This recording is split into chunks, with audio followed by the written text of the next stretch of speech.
Hello बच्चों, today we will learn class 10 math chapter 4 exercise first remaining question solution part second. बच्चों, इस video में हम लोग क्या करेंगे, क्लास 10 मैथ के चैप्टर 4 के एक्सरसाइज फर्स्ट के रिमेनिंग क्वेश्चन के सेकंड पार्ट को हम लोग पढ़ेंगे और समझेंगे। देखिए बच्चे, फर्स्ट पार्ट में हम लोगों ने क्या किया था, क्वेश्चन नंबर फर्स्ट के फर्स्ट, थर्ड, फोर्थ और फिफ्थ को पढ़ा था। फिर क्वेश्चन नंबर 2 हम लोगों ने क्या किया था बच्चे, पूरा पढ़ा था। फिर इस पार्ट में, इस सेकंड पार्ट में हम लोग क्या करेंगे, क्वेश्चन नंबर थर्ड को पढ़ेंगे, क्वेश्चन नंबर 6 को पढ़ेंगे, क्वेश्चन नंबर 8 को पढ़ेंगे।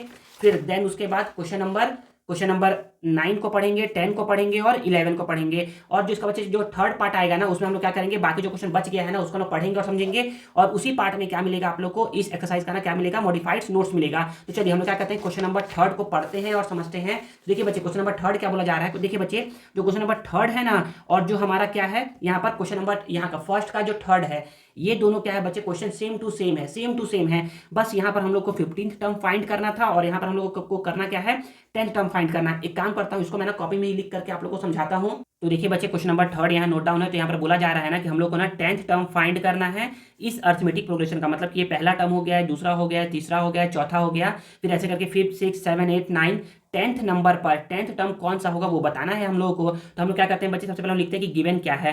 तो गिवन में हम लोग क्या करना क्या है बच्चे, देखिए कोई भी टर्म फाइंड करना हो, कोई भी टर्म, सबसे पहले हम लोग वहां पर ए का वैल्यू निकालते हैं और डी का वैल्यू निकालते हैं। तो गिवन क्या है, ए का वैल्यू क्या होता है बच्चे, जो सबसे पहले लिखा होता है, ये देखिए ए का वैल्यू क्या है बच्चे 9 है। और डी का वैल्यू क्या होता है बच्चे, डी का वैल्यू होता है बच्चे second term minus first term. तो सेकंड टर्म है 5 माइनस फर्स्ट टर्म है बच्चे 9। तो मैं बोलूंगा कि 5 माइनस 9 करने पे कितना आता है, -4 आता है। तो मैं बोलूंगा ना कि सिंस nth टर्म का फॉर्मूला क्या होता है, ए एन का फॉर्मूला होता है a plus n minus 1 d होता है। हम लोग को निकालना है 10th टर्म। तो m की जगह पे क्या रख दो आप, 10th रख दो। तो इसको रखने पे क्या होगा, a को तो a ही लिखेंगे, प्लस n की जगह पे 10 लिखेंगे, -1 डी। तो मैं आपसे बोल सकता हूँ कि ये हो जाएगा a प्लस 10 माइनस 1 9 डी। देखिए आपको ना मैंने क्या किया था, डायरेक्ट यही करवाया था ना कि a 10 is equal to a plus 9 d भी होता है। और मैंने यहाँ पर ऐसे करके बोला था आप लोगों को कि a 15th टर्म क्या होता है, a प्लस 14 डी होता है। एक माइनस कर देते हैं, 15 है तो 14 कर देंगे, 3 रहेगा तो 2 कर देंगे, और वैसे ही अगर 10 रहेगा तो क्या कर देंगे, 9 कर देंगे। आप डायरेक्ट ये भी लिख सकते थे, since a 10 is equal to a plus 9 d, तो भी आपका क्या रहता बच्चे 100% सही रहता वो क्वेश्चन, ठीक है ना, मतलब कि वो सॉल्यूशन। तो यहाँ पर बोलूँगा कि a का वैल्यू क्या है 9 है, प्लस 9 को 9 लिख दिए, और डी का वैल्यू क्या है बच्चे -4 है, यहाँ दे दो ब्रैकेट। तो 9 को 9 प्लस माइनस माइनस 9 4 जा 36। तो जब मैं क्या करूँगा, 9 में से जब मैं 36 माइनस करूँगा तो कितना आएगा बच्चे, -27 आएगा। क्यों, क्योंकि बड़ा नंबर क्या है 36 है, जो कि माइनस में, तो माइनस में लिख देंगे। तो हमारा a 10th टर्म, मतलब कि हमारा 10th टर्म क्या होगा, ये होगा हमारा -27। तो मैं समझा दूँ आप लोगों को, समझा दूँ ये कि यहाँ पर है 9 5 1 -3, ऐसे करके जब आप यहाँ पर 10th टर्म लिखोगे ना, 10th टर्म, तो वो कितना होगा बच्चे, हमारा -27 होगा, ठीक है ना। चलिए हम लोग क्या कहते हैं, थर्ड के बाद ना क्वेश्चन नंबर 6 को पढ़ते हैं और समझते हैं। तो देखिए बच्चे, क्वेश्चन नंबर 6 क्या बोला जा रहा है, यहाँ पर समझिएगा। ये देखिए यहाँ पर बोला जा रहा है ना कि फाइंड द mth टर्म। अच्छा, mth टर्म, m की जगह हम लोग m ही पुट करेंगे। अगर यहाँ पर लिखा रहता 10th तो यहाँ पर मैं 10 पुट करता, लिखा रहता 15 तो यहाँ पर मैं 15 पुट करता। लेकिन हम लोग को ना mth टर्म फाइंड करना है, अर्थमेटिक प्रोग्रेशन इसका। तो कोई भी अर्थमेटिक प्रोग्रेशन दिया हुआ हो, उसका अगर हम लोग को कोई भी टर्म फाइंड करना है ना, तो हम लोग पहले क्या करते हैं, वहां से ना गिवन करके हम लोग पहले वहां से a का वैल्यू फाइंड करते हैं। तो a का वैल्यू क्या है बच्चे, a का वैल्यू होता है 950, पहला हो जाएगा। और d का वैल्यू क्या होता है बच्चे, सेकंड टर्म में से फर्स्ट टर्म को माइनस करते हैं। तो सेकंड टर्म है 900 माइनस फर्स्ट टर्म क्या है 950। बच्चे क्या करते हैं, बच्चे देखते हैं ना कि ये बड़ा नंबर है, ये छोटा नंबर है, क्या कर दो 950 माइनस 900 कर दो। नहीं बच्चे, ऐसा नहीं करते हैं ना, 900 माइनस 950 करोगे तो कितना आएगा बच्चे, हमारा आएगा -50 आएगा, ठीक है ना। हम लोग को निकालना है nth टर्म। तो मैं बोलूंगा ना कि सिंस nth टर्म का फॉर्मूला होता है a plus n minus 1 D. देखिए अगर यहाँ पर रहता 10th टर्म तो n की जगह मैं 10 यहाँ भी लिखता, 10 यहाँ भी लिखता। अगर यहाँ रहता 15th टर्म तो यहाँ पर लिखता मैं 15, यहाँ भी लिखता 15। लेकिन यहाँ पर हमको निकालना है mth टर्म, तो n की जगह पे मैं लिखूंगा mth टर्म, a को a, यहाँ पर m माइनस 1 डी। यहाँ पर देखिए, यहाँ पर क्या था, यहाँ पर ना 10 माइनस 1 9 होता है, तो मैं यहाँ पर 9 लिख दिया था। लेकिन बच्चे m माइनस 1 कुछ नहीं होता है, तो इसको हम लोग ऐसे ही छोड़ देंगे। अब हम लोग क्या करते हैं, वैल्यू पुट करते हैं। a का वैल्यू है 950, फिर है प्लस को प्लस, m का वैल्यू नहीं पता -1, d का वैल्यू क्या है बच्चे -50, ब्रैकेट करके इसको लिख दो। मैं बोलूँगा कि 950 को 950, यहाँ पर प्लस, देखिए m का मल्टीप्लाई करवाऊंगा -50 से तो ये होगा -50m, और -50 का जब करवाऊंगा -1 से तो ये होगा +50। तो मैं बोलूँगा कि 950 को 950, फिर यहाँ पर प्लस माइनस -50m, और यहाँ पर प्लस प्लस प्लस। तो मैं बोलूँगा कि 950 + 50 कितना होता है 1000 माइनस 50m। तो हमारा mth टर्म कितना निकल के आ गया है, am is equal to 1000 minus 50m, और ये क्या होगा बच्चे, आपका प्यारा सा आंसर होगा। तो हमारा यहाँ पर क्वेश्चन नंबर 6 हो गया है। अब हम लोग क्या करते हैं, क्वेश्चन नंबर 8 को ना कॉपी में लिख करके समझते हैं। तो देखिए बच्चे, क्वेश्चन यहाँ नोट डाउन है, आप लोगों को बता दूं ना बच्चे। देखिए जो एक क्वेश्चन नंबर 6 था ना, ये कुछ बच्चे हमारा इस टाइप का क्वेश्चन था, क्वेश्चन नंबर 4 के जैसे था, ठीक है ना। और जो बच्चे हम लोग जो भी पढ़ने वाले हैं क्वेश्चन नंबर 8, ये क्या है बच्चे, हमारा इसका क्वेश्चन नंबर 5 के जैसे है। अगर आप लोग को 5 समझ में आया है ना, तो आप लोग क्या करिए, क्वेश्चन नंबर 8 आप लोग खुद से सॉल्व करिए, और समझ में नहीं आए ना, और अगर आंसर गलत आए तब क्या करिए, इस वीडियो को देखिए आगे, ठीक है ना। चलिए मैं आपको समझाता हूं, अगर समझ में नहीं आया है तो देखिए बच्चे, क्वेश्चन नंबर 8 क्या बोला जा रहा है, क्वेश्चन नंबर 8 में बोला जा रहा है, यहाँ पर समझिएगा ऐसे करके, यहाँ पर बोला जा रहा है ना कि विच टर्म इज जीरो, कौन सा टर्म जीरो है of the arithmetic progression this one. मतलब कि यहाँ पर 27 है, यहाँ पर 24 है, यहाँ पर 21 है, ऐसे करके जब ये माइनस होते जाएगा ना, तो एक बार क्या आएगा, जीरो आएगा। तो कब ये जीरो आएगा, कब ये जीरो आएगा वो बताना है। जैसे यहाँ पर मैं आप लोगों को बताया था यहाँ पर कि कौन सा टर्म 78 है, तो यहाँ पर 3 है, यहाँ पर 8 है, यहाँ पर 13 है, यहाँ पर 18 है, तो कौन सा टर्म 78 है। तो मैं आपको निकाला था, तो आया था ना कि ना 16th टर्म क्या है, 78 है। तो वैसे ही मैं क्या करूंगा, यहाँ पर भी एज्यूम करूंगा ना कि nth टर्म क्या होगा, जीरो होगा, फिर मैं निकालूंगा कि कौन सा टर्म जीरो है, कौन सा टर्म जीरो है। चलिए ना आपको सिखाता हूं मैं, अगर नहीं आया है समझ में तो देखिए यहाँ पर समझिएगा, यहाँ पर ऐसे करके, हाँ बिल्कुल। अब मैं बोलूंगा ना कि यहाँ पर क्या है बच्चे, सबसे पहले हम लिखते हैं गिवन, कि गिवन क्या है, तो गिवन है हमारा ये अर्थमेटिक प्रोग्रेशन है। तो यहाँ पर a इज इक्वल टू कितना है बच्चे, 27 है। फिर हम लोग निकालते हैं d कितना है बच्चे, तो सेकेंड टर्म में से फर्स्ट टर्म को माइनस करते हैं, तो कितना आएगा बच्चे, -3 आएगा। तो बोला जा रहा है कि कौन सा टर्म जीरो है, तो हम लोग ना लेट कर लेते हैं कि let the nth term be zero. nth term क्या है बच्चे, जीरो है, ठीक है ना, जीरो है। तो मैं बोलूंगा ना कि सिंस, अब हम लोग स्टार्ट कैसे करें, स्टार्ट यहीं से करना है कि हम लोग को ना nth टर्म क्या है बच्चे, जीरो गिवन है। तो nth टर्म का फॉर्मूला क्या होता है, तो a प्लस n-1 d होता है। ये क्या है, जीरो के इक्वल है। e का वैल्यू कितना है बच्चे, 27 है, प्लस को प्लस, n का वैल्यू नहीं पता है, कोई बात नहीं, -1, d का वैल्यू कितना है बच्चे, -3, दे दो ब्रैकेट, इज इक्वल टू 0। यहाँ पर देखिए, यहाँ पर मैं 27 को 27 बोल दूंगा, प्लस को प्लस, 3 का जब n का जब -3 से मल्टीप्लाई करवाऊंगा तो ये होगा -3n, और -3 का जब करवाऊंगा -1 से तो ये हो जाएगा +3 इज इक्वल टू 0। तो मैं बोलूंगा कि 27 को 27 plus minus minus plus plus plus is equal to 0। तो मैं बोलूंगा कि 27 + 3 कितना होता है, ये 30 -3n इज इक्वल टू 0। अब मैं बोलूंगा ना कि बताओ बच्चे कि 30 - 3n कितना होता है, तो कुछ बच्चे बोलेंगे ना कि सर 27n। नहीं बच्चे, ये सॉल्व नहीं होगा। क्यों नहीं होगा, क्योंकि यहाँ पर वेरिएबल नहीं है और यहाँ पर वेरिएबल है, मतलब कि यहाँ पर n नहीं है, यहाँ पर n है। तो सर अब ये सॉल्व कैसे होगा, तो यहाँ पर क्या करते हैं, इसको शिफ्ट करते हैं, 30 को यहीं छोड़ते हैं, 3n क्या है नेगेटिव में, इधर आएगा तो बच्चे पॉजिटिव में, तो ये पॉजिटिव हो जाएगा। तो मैं बोलूंगा कि 30 को 30, यहाँ पर 3 क्या है मल्टीप्लाई में, इधर आएगा तो डिवाइड में। तो मैं बोल सकता हूँ यहाँ पर कि 3 1 जा 3 और 3 10 जा 30। तो यहाँ पर क्या होगा, तो यहाँ पर n इज इक्वल टू 10, तो n इज इक्वल टू क्या होगा 10, और यही क्या है बच्चे आपका प्यारा सा आंसर है। मतलब कि यहाँ पर जो 10वां टर्म होगा ना, ऐसे करके समझिए, ऐसे करके कि यहाँ पर है, पहला है 27, फिर है 24, फिर है 21, तो यहाँ पर 1 2 3 4 5th 6th 7th 8th 9th 10th, ये 10th टर्म क्या होगा बच्चे, जीरो होगा। क्या होगा, ये 10th टर्म क्या होगा, जीरो होगा। समझ में आ गया ना क्या बोलना चाह रहा हूँ। तो देखिए बच्चे, क्वेश्चन नंबर 9 यहाँ नोट डाउन है। हम लोग क्या करते हैं बच्चे, सबसे पहले हम लोग क्वेश्चन को पढ़ते हैं, समझते हैं, उसके बाद क्या करेंगे बच्चे, हम लोग इसको सॉल्व करेंगे। तो बोला जा रहा है यहाँ पर कि common difference of 2 arithmetic progression is same. मतलब कि हमारे पास क्या है, 2 अर्थमेटिक प्रोग्रेशन है जिनका क्या है बच्चे, common difference same to same है। अभी हम लोग केवल क्या करते थे, एक अर्थमेटिक प्रोग्रेशन को पढ़ते थे कि हमको क्या है बच्चे, क्वेश्चन में केवल और केवल एक अर्थमेटिक प्रोग्रेशन दिया हुआ है, और उसी में हम लोग क्या करते थे, फर्स्ट टर्म और कॉमन डिफरेंस फाइंड करते थे। लेकिन यहाँ पर क्या है बच्चे, यहाँ पर हमारे पास 2 अर्थमेटिक प्रोग्रेशन क्या है, गिवन है, जिनका क्या है बच्चे, कॉमन डिफरेंस सेम है। तो यहाँ पर क्या है बच्चे, देखिए ना, तो मैं यहाँ पर बोलता हूँ, यहाँ पर समझिएगा कि हम लोग एज्यूम करते हैं कि पहला अर्थमेटिक प्रोग्रेशन क्या है बच्चे, तो ये है a, फिर है ये है a + d, ये है बच्चे फिर a + 2d, a + 3d। तो ये सब जो है ना बच्चे, ये क्या है बच्चे हमारा, ये है हमारा फर्स्ट अर्थमेटिक प्रोग्रेशन। देखिए इसको बोलते हैं फर्स्ट टर्म, इसको सेकंड, इसको थर्ड, इसको फोर्थ। और हम लोग एज्यूम करते हैं कि सेकंड अर्थमेटिक प्रोग्रेशन क्या है बच्चे, तो हम लोग उसको एज्यूम करते हैं a, फिर a + d, फिर a + 2d, फिर a + 3d। तो बोलोगे सर यहाँ पर कैपिटल क्यों यूज किए, तो बच्चे इसलिए ना, क्योंकि क्या है हमारे पास ना, बोला जा रहा है कि ना हमको 2 अर्थमेटिक प्रोग्रेशन गिवन है। ये है पहला अर्थमेटिक प्रोग्रेशन और ये है बच्चे दूसरा अर्थमेटिक प्रोग्रेशन। याद रखिए, कोई भी अर्थमेटिक प्रोग्रेशन क्या होता है बच्चे, इसी फॉर्म में होता है, a A plus D, A plus two D, A plus three D, A plus D, A plus two D, A plus three D, इसी फॉर्म में होता है। यहाँ पर मैं अलग अलग क्यों एज्यूम किया हूँ, क्योंकि यहाँ पर ना कुछ बताया नहीं गया है अभी, तो बस अभी इतना समझिए कि यहाँ पर क्या है बच्चे, हमारा हमको दो अर्थमेटिक क्वेश्चन दिया जा रहा है जिनका क्या है, कॉमन डिफरेंस सेम है। देखिए इस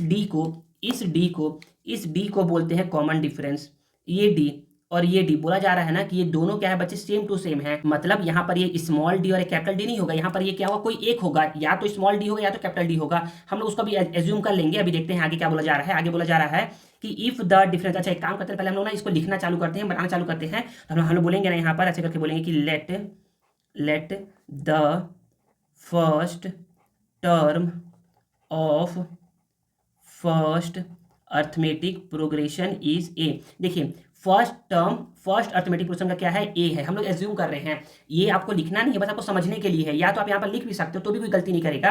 हम लोग क्या कर रहे हैं, एज्यूम कर रहे हैं ना कि जो फर्स्ट टर्म है ना फर्स्ट अर्थमेटिक प्रोग्रेशन का, वो क्या है बच्चे, स्मॉल ए है।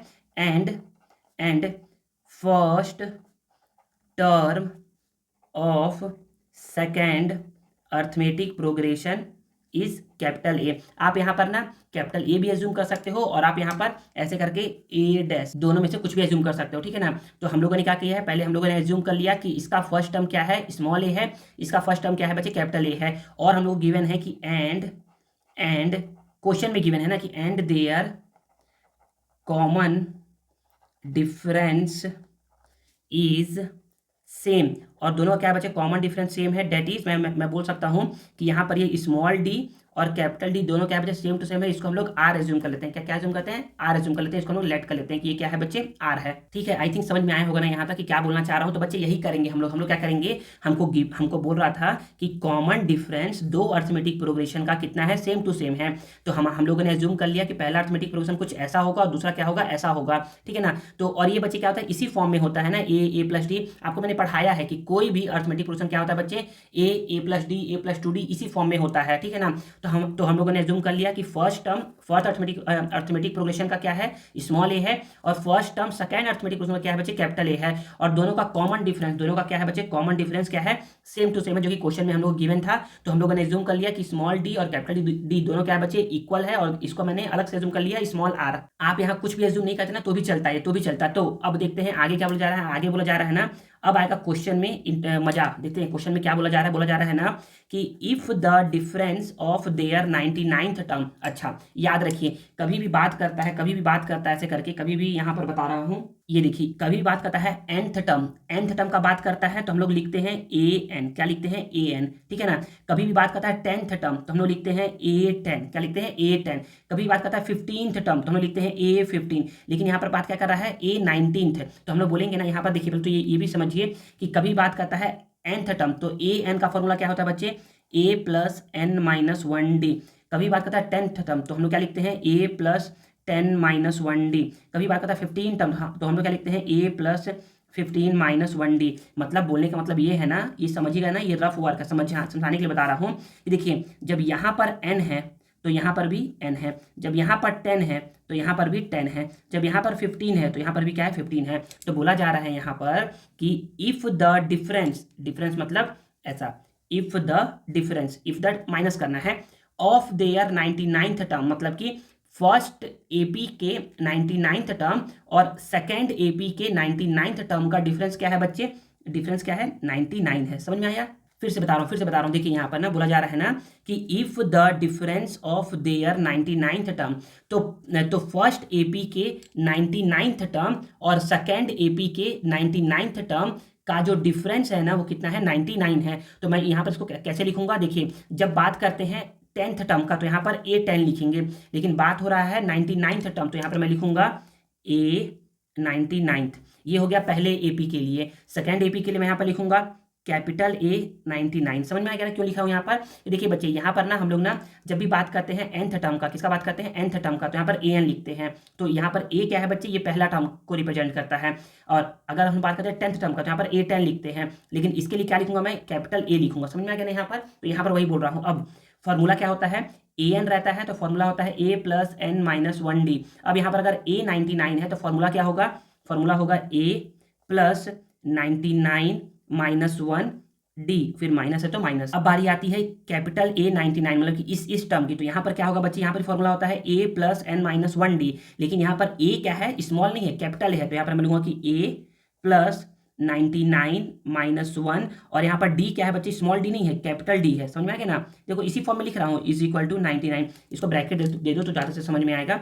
इसको ऐसे करके ब्रैकेट दे दो कि ये यहाँ लिखा हूँ और ये वाला यहाँ लिखा हूँ। तो मैं अब क्या करूँगा, मैं यहाँ पर बोलूँगा ना ऐसे करके कि यहाँ A को A प्लस 99 माइनस 1, ये हो जाएगा 98, सॉरी ये हो जाएगा 98। ओहो यार सॉरी, देखिए यहाँ पर ना A को A लिख दिया, 99 माइनस 1 ये होता है 98, और यहाँ D है तो D, फिर माइनस को माइनस, फिर ब्रैकेट दे ही दो।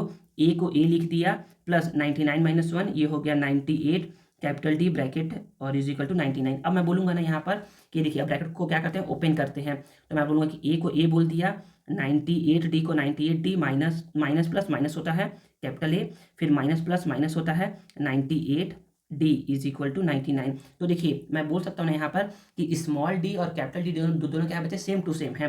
तो ये क्या होगा बच्चे, कट जाएगा। नहीं तो ऐसा कर लो, ऐसा कर लो, यहाँ पर स्मॉल a प्लस 98, D की जगह लिख दूंगा मैं R, फिर यहाँ पर माइनस A है, फिर माइनस है, फिर 98, डी की जगह क्या लिख दूंगा मैं, कैपिटल डी की जगह यहाँ भी लिख दूंगा capital sorry small r is equal to 99। अगर आप r एज्यूम नहीं करते तो d को तो d ही छोड़ देते, लेकिन इस d की जगह क्या लिखते, स्मॉल d लिख देते। तो क्या होता, ये होता ये कि ये और ये क्या हो जाता, कैंसल आउट हो जाता। तो हम लोग बोल सकते हैं यहाँ पर हम बोल सकते हैं कि small a minus capital A कितना आ गया, 99 आ गया, और ये क्या आ गया आपका क्वेश्चन नंबर फर्स्ट। अब आगे देखिए, अब आगे क्या बोल रहा है, आगे बोल रहा है ना यहाँ पर समझिएगा कि then what will be the difference of their 999th term. मतलब कि ये बोलना चाह रहा है कि पहले एपी के 999th टर्म और दूसरे एपी के 999th टर्म का डिफरेंस कितना होगा वो बताइए। तो मैं बोलूंगा ना यहाँ पर कि हमसे क्या पूछ रहा है, डिफरेंस पूछ रहा है। तो मैं ऐसा लिख सकता हूँ ऐसा करके कि नाउ हमसे क्या पूछ रहा है, ये पूछ रहा है कि डिफरेंस बताइए,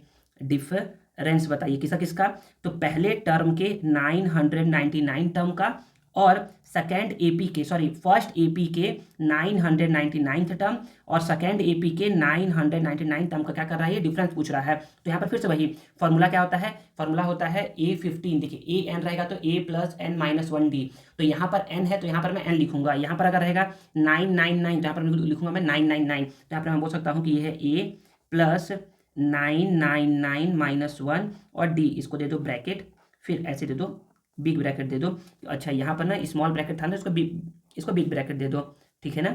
ऐसा लिखने का तरीका होता है, ठीक है। अब यहाँ पर माइनस है तो माइनस, अब इसके लिए लिखूंगा तो मैं बोलूंगा कि a plus n minus 1D। तो यहाँ पर a क्या है बच्चे, कैपिटल है, प्लस n क्या है बच्चे, 999 है, 999 माइनस 1, और d क्या है यहाँ पर, कैपिटल D है। ऐसे करके दे दो ब्रैकेट। अब ब्रैकेट ओपन करते हैं, नहीं अभी ब्रैकेट ओपन नहीं करते हैं, अभी इसको सॉल्व करते हैं।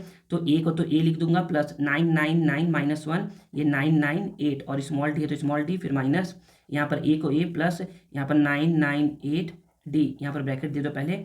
अब ब्रैकेट को करेंगे ओपन। याद रखिए बच्चे कभी भी माइनस रहेगा ना तो ब्रैकेट दिया करिएगा, नहीं तो गलती हो जाएगा। अगर ब्रैकेट नहीं दोगे ना तो क्या होगा, ये प्लस रहेगा तो ये माइनस नहीं हो पाएगा। ऐसे करके a प्लस 998, डी की जगह क्या लिख सकता हूँ बच्चे, मैं डी की जगह लिख सकता हूँ यहाँ पर देखिए स्मॉल r, स्मॉल डी की जगह, फिर माइनस प्लस माइनस, फिर माइनस प्लस माइनस और 998, और कैपिटल डी की जगह क्या लिख सकता हूँ मैं, स्मॉल r। तो यहाँ पर होगा क्या, यहाँ पर ये दोनों हो जाएंगे कैंसल आउट। तो यहाँ पर मैं बोल सकता हूँ कि यहाँ पर आ क्या गया है, स्मॉल सॉरी a फिर माइनस a आ गया है। तो मैं बोल सकता हूँ ना कि a माइनस a का वैल्यू कितना है बच्चे, a माइनस a का वैल्यू कितना है, 99 है। तो ये हमारा क्या हो जाएगा बच्चे, प्यारा सा आंसर। हमसे पूछ रहा था कि बताइए कि फर्स्ट एपी के 999th टर्म और सेकेंड एपी के 999th टर्म का डिफरेंस क्या होगा। तो क्या होगा, 99 होगा। तो याद ये रखिए ना, तो बोलोगे क्या याद रखिए, याद ये रखिए ना कि जब भी क्या होता है आपको दो एपी गिवन होगा और उनका क्या होगा, common difference same to same होगा।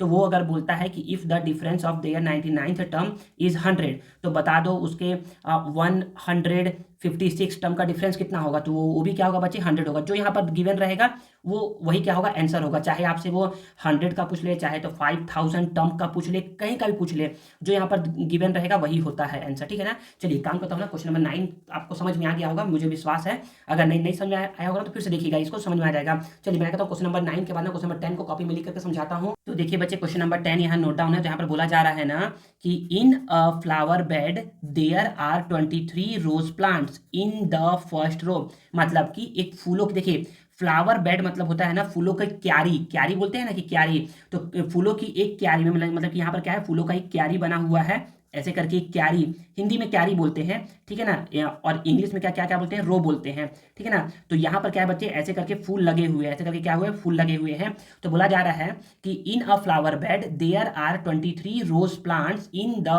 फर्स्ट रो, मतलब कि यहाँ पर क्या है बच्चे, यहाँ पर ये पहला रो है, फर्स्ट रो, यहाँ पर क्या है बच्चे, यहाँ पर हमारा 23 रोज प्लांट ग्रो किया हुआ है, ठीक है ना। फिर आगे 21 इन द सेकेंड, अच्छा, और सेकेंड रो है, इसके जस्ट बाद क्या है, देखिए ऐसे ऐसे रो होता है, ऐसे ऐसे देखिए ना, ऐसे ऐसे क्या होता है, रो होता है, देखिए ये जो लाइन ड्रॉ है ना, ये क्या है, रो है, ठीक है ना। तो सेकेंड रो में कितने प्लांट है बच्चे, 21 रोज प्लांट है, ठीक है ना।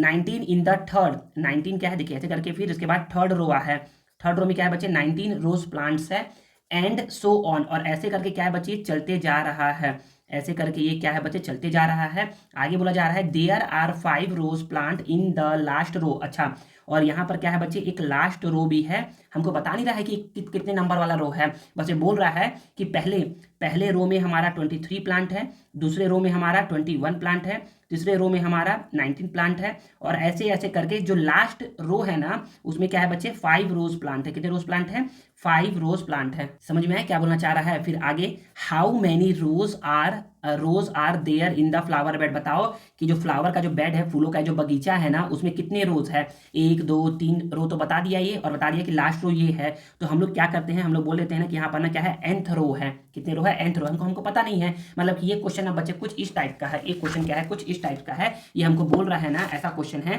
कि देखिए 78 इज विच टर्म, मतलब कि यहाँ पर एक 78 आएगा, ये कौन सा है, मतलब कि 78 जो है ना, वो कौन सा नंबर का टर्म है, ये पहला टर्म, ये दूसरा टर्म, ये तीसरा टर्म, ये चौथा टर्म। तो हम लोगों ने फाइंड किया था कि क्या होगा, 16th टर्म होगा, हम लोगों ने फाइंड किया था, ठीक है ना। और मैं आपको बता भी दूं ना कि मैंने क्या किया था, गलती से ना क्वेश्चन नंबर फर्स्ट का जो आंसर है ना, वो ना सी को टिक करवा दिया था, ये क्या होगा, बी टिक होगा, बी सही आंसर था, ठीक है ना। तो यही पूछ रहा है, जैसे हम लोगों ने इसको बनाया है ना, वैसे ही क्या क्या करेंगे बच्चे, हम लोग इसको भी बनाएंगे, इसको भी बनाएंगे। तो देखिए समझा रहा हूँ ना, तो यहाँ पर बोलेंगे ना, यहाँ पर बोलेगा कि देखिए बच्चे ये ऐसे जब अरेंज हो गया ना, तो क्या हो गया, ये एक एपी बन गया। तो आप बोलोगे ना कि बोलोगे कि गिवन एपी, हमारा एपी क्या बन के रेडी हो गया है, पहला फर्स्ट टर्म हो गया 23, सेकेंड टर्म हो गया 21, थर्ड टर्म हो गया 19, ऐसे ऐसे करके जो हमारा लास्ट टर्म है, जो हमारा nth टर्म है, वो क्या है बच्चे, 5 है। तो मैं बोल सकता हूँ यहाँ पर ऐसे करके कि let the number of rose is equal to 1। आपसे पूछ रहा है ना कि हाउ मैनी रोज, कितने रोज है इस फ्लावर बेड में, तो मैंने क्या कर लिया, n एज्यूम कर लिया। तो मैं बोल सकता हूँ ना कि हमको ना लास्ट का पता है, हमको क्या कहता है, पता है हमको लास्ट का पता है। तो मैं बोल सकते हैं ना ऐसे करके कि सिंस an, लास्ट टर्म जो है ना बच्चे, वो क्या है, 5 है। आपको मैं पढ़ाया भी हूँ, ये देखिए यहाँ पर पढ़ाया होऊंगा, ये देखिए यहाँ पर, हाँ ये देखिए यहाँ पर, ये देखिए कि ये 78 कहाँ पर आएगा। तो मैं बताया था ना कि nth टर्म क्या है, 78 है। तो ऐसे ही करेंगे हम लोग, क्या है यहाँ पर मैं लिख दिया हूँ डायरेक्ट कि an क्या है, 78 है। तो मैं वहाँ पर लिखा हूँ an इज इक्वल टू क्या है बच्चे, an इज इक्वल टू आपका 5 है। ये देखिए और देखिएगा कि an इज इक्वल टू क्या है बच्चे, 5 है। और an का फॉर्मूला क्या होता है, ये होता है a plus n minus 1d is equal to 5। अच्छा, मुझे क्या करना है, अब a और d का वैल्यू निकालना पड़ेगा। तो मैं यहाँ पर लिख लेता हूँ ना, यहाँ पर मैं लिखना भूल गया, मैं बोलूँगा ना कि यहाँ पर कि since a is equal to क्या होगा बच्चे, देखिए फर्स्ट टर्म क्या होता है, 23 है। फिर सेकंड, सॉरी डिफरेंस कैसे निकालते हैं, तो second term minus first term, second term minus first term, दोनों को माइनस करेंगे तो कितना आएगा बच्चे, 20 -2 आएगा। तो बस यहाँ पर वैल्यू पुट करो और अपना आंसर लेकर के आओ। a का वैल्यू है 23 प्लस n का वैल्यू नहीं पता, क्योंकि n ही तो निकालना है, कितने नंबर ऑफ रोज है, -1, d का वैल्यू क्या है बच्चे, -2 इज इक्वल टू 5 है। तो मैं बोल सकता हूँ कि 23 को 23 प्लस को प्लस, n का मल्टीप्लाई -2 से तो -2n, -1 का मल्टीप्लाई -2 से तो ये हो जाएगा +2 इज इक्वल टू 5। तो यहाँ पर बोलूँगा कि 23 को 23, हाँ विजिबल है ना बिल्कुल, 23 फिर plus minus minus plus plus plus is equal to 5। फिर मैं बोलूँगा कि 23 और +2 25 -2n इज इक्वल टू 5। अच्छा ये बताइए तो 25 -2n कितना होता है, तो बच्चे बोलेंगे ना कि सर 23। नहीं बच्चे, ये कभी सॉल्व नहीं होगा। क्यों नहीं होगा, क्योंकि बच्चे यहाँ पर n है और यहाँ पर n नहीं है। तो मैं काम करता हूँ, 5 है ना, 5 कहीं छोड़ देता हूँ, ये प्लस में 25 है, इस साइड आएगा बच्चे तो क्या होगा, ये माइनस में 25 होगा, यहाँ पर ये -2n तो है ही, इसको ऐसे ही छोड़ दो।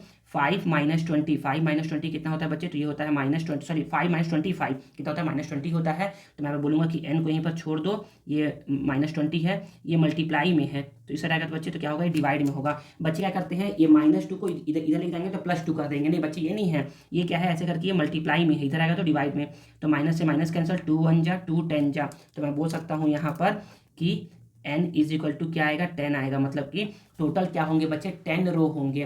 पहले रो में 23, दूसरे रो में 21, तीसरे रो में 19 रोज प्लांट, और 10th रो जो होगा ना, 10th रो जो होगा ना, जो लास्ट होगा, उसमें क्या होंगे बच्चे, आपके 5 रोज प्लांट होंगे, ठीक है ना। चलिए हम लोगों ने क्या किया है, क्वेश्चन नंबर 10 को भी पढ़ लिया है। क्वेश्चन नंबर लास्ट जो बच गया है, क्वेश्चन नंबर 11, उसको हम लोग लिख करके समझते हैं। देखिए बच्चे क्वेश्चन नंबर 11 यहाँ नोट डाउन है, तो पहले हम लोग क्या करते हैं, क्वेश्चन को अच्छे से पढ़ते हैं, समझते हैं, और देन क्या करेंगे, इसको सॉल्व करेंगे। बहुत ही क्वेश्चन आसान है, बस को समझना है ना, थोड़ा समझा रहा हूँ, अच्छे से समझ में आ जाएगा।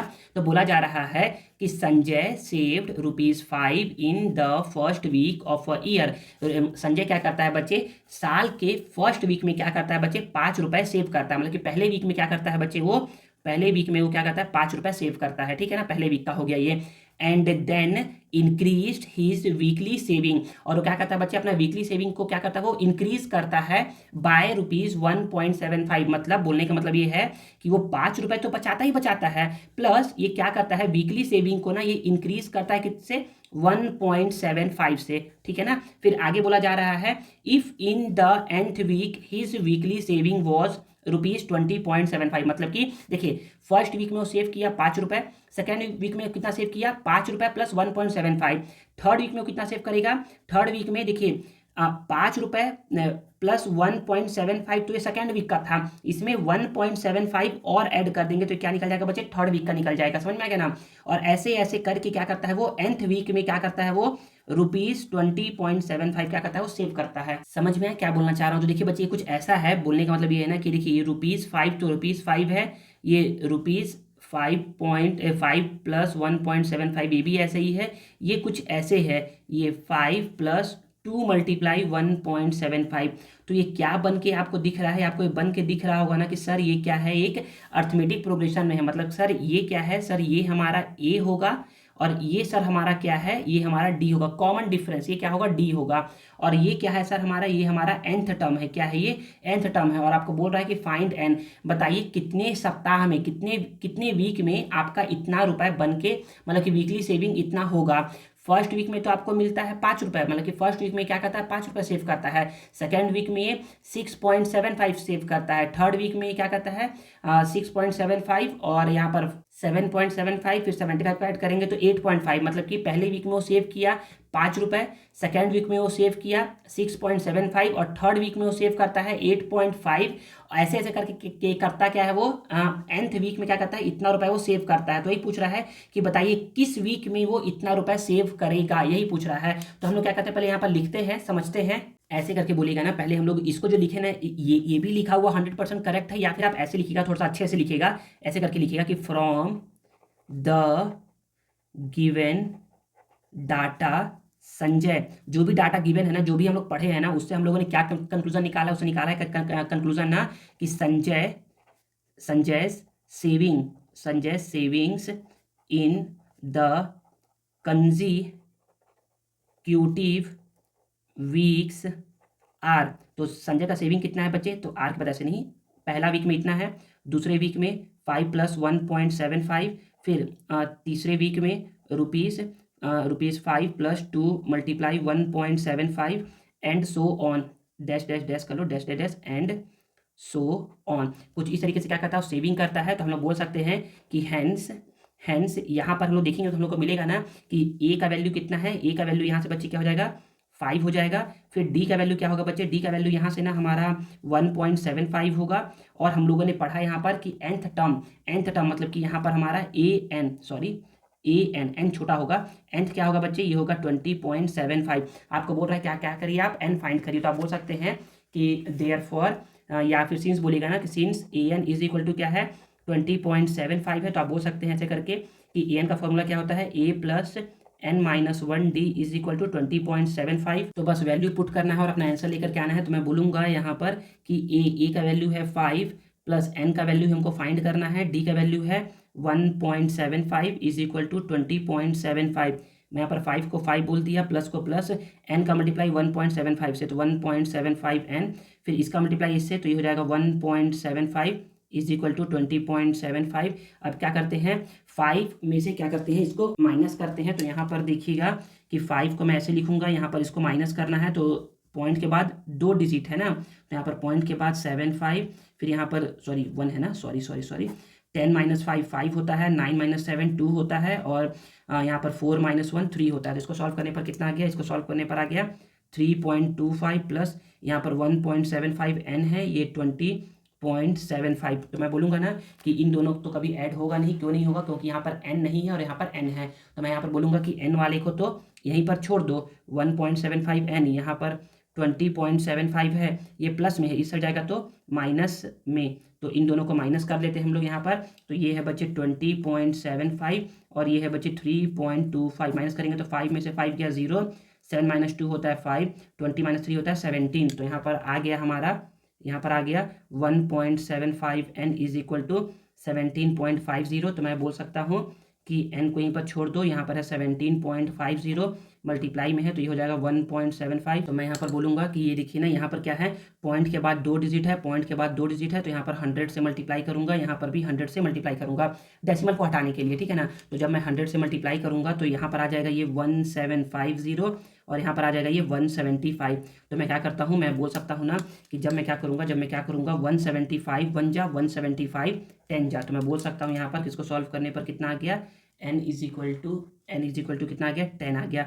मतलब कि ये 10वें वीक में, फर्स्ट वीक में इसका सेविंग कितना होगा, 5 रुपीज़ का होगा, सेकेंड वीक में सेविंग कितना का होगा, 6.75 का होगा, थर्ड वीक में सेविंग कितना का होगा, 8.5 का होगा, और 10th वीक में सेविंग कितना होगा बच्चे इसका, 20.75 का होगा, ठीक है ना। तो यही क्या है बच्चे, आपका प्यारा सा आंसर है। आई होप आप लोग को समझ में आया होगा ना जो मैंने समझाया है। तो बच्चे यहाँ पर क्या होता है, यहाँ पर हमारा एक्सरसाइज फर्स्ट का क्वेश्चन नंबर 1 2 तो हम लोगों ने लास्ट वीडियो में पढ़ लिया था रिमेनिंग क्वेश्चन में, और इस वीडियो में हम लोगों ने क्या किया है, क्वेश्चन नंबर 3 6 8, फिर उसके बाद हम लोगों ने 9 10 एंड 11 को पढ़ा है। नेक्स्ट पार्ट में हम लोग क्या करेंगे, बाकी जो क्वेश्चन बचे हुए हैं उनको पढ़ करके क्या करेंगे, इस एक्सरसाइज को ओवर करेंगे, और उसी वीडियो के एंड में क्या मिलेगा आप लोग को, इस एक्सरसाइज का क्या मिलेगा, मॉडिफाइड नोट्स मिलेगा, ठीक है। तो यहाँ पर ये वीडियो क्या होता है, ओवर होता है। आई होप आप लोग को ये वीडियो यूजफुल लगा होगा और आप लोग को आज कुछ नया सीखने को मिला होगा। अगर आप लोग को ये वीडियो यूजफुल लगा है और कुछ नया सीखने को मिला है ना, तो please please please please please इस वीडियो को लाइक करिए, कमेंट करिए और इसे हम दोस्तों के साथ शेयर करिए, और चैनल को सब्सक्राइब करना मत भूलिए। मिलते हैं नेक्स्ट वीडियो में।